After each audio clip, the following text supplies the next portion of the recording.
Sobrang ni pahinumdom ang Department of Health sa publiko nga mamahimong mapriso ang si Bisan Kinsa nga ubaligya sa iyang dugo o component nini.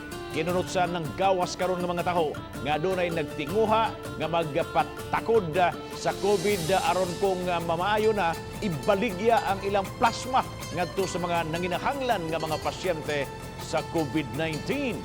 Si P. Marie Dumabok adunay live update. Fem.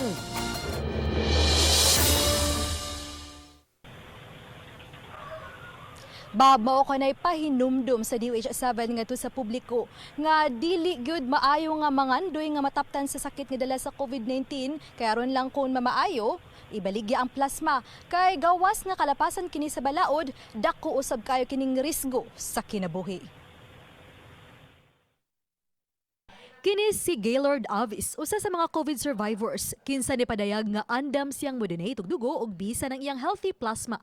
Apan iyang giklaro, dili kini niya ibaligya kun dili donate o tiunay nga pagtabang.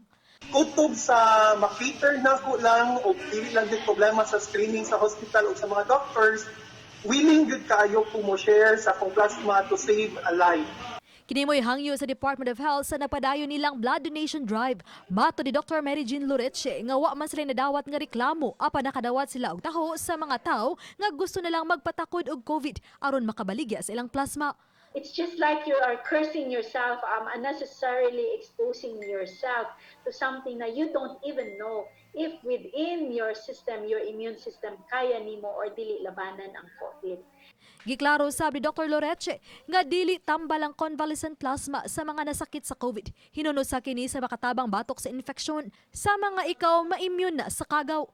An addition nga atong ihatag sa usa ka tawo nga naay sakit sa COVID based on the premise nga ikaw nga nagsakit ka sa COVID naulian ka ang imong lawas ning produce og neutralizing antibodies which are proteins ug kana siya ato na siyang ihatag. Dili usab basta-basta nga makadonar sa plasta kaduna kini daghang test o screening nga himuon ug dili usab si bisan kinsa na lang nga COVID survivor ang makadonate.